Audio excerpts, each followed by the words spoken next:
This is the start of the collapse of World Trade Center Number 1, also known as the North Tower.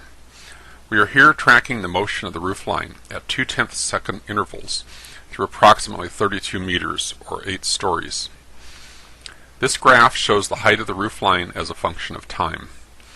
The analysis is simpler if we plot velocity as a function of time.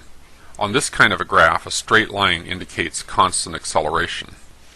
First note that there is a sudden onset of collapse, as the point we are tracking makes a sudden transition from being at rest to an approximately constant downward acceleration. The slope of the graph indicates that the acceleration is 6.31 meters per second squared downward, which is 64% of free fall. In other words, once it starts falling, the upward resistive force is only 36% of the weight of the falling section of the building. So far, so good. But now turn it around. Newton's third law says interactions between objects work both ways. The forces two objects exert on each other are always equal and opposite. If the upward force acting on the falling block is 36% of the weight of the falling block, the downward force exerted by the falling block must be exactly the same, 36% of the weight of the falling block. In other words, the top section of the building is exerting less force on the lower, stronger, undamaged structure than it would if it were simply sitting motionless.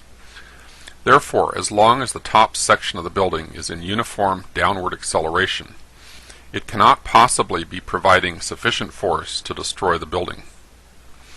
This may seem counterintuitive to you.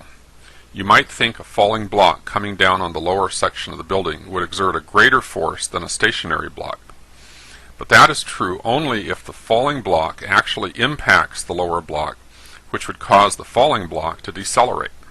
The only way the falling block can continue to accelerate smoothly, as we see here, is for the lower section of the building to give way without significant resistance. If this rate of acceleration continued all the way to the ground, the building would fall in about 11.5 seconds. This is close to the observed collapse time. So far I've been using the term block loosely. What we actually see here is the falling section of the building turning to dust before our eyes.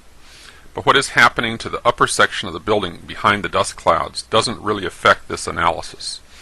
Given the fact that it is accelerating downward, the top section of the building, whatever its condition, cannot possibly be destroying the lower section of the building.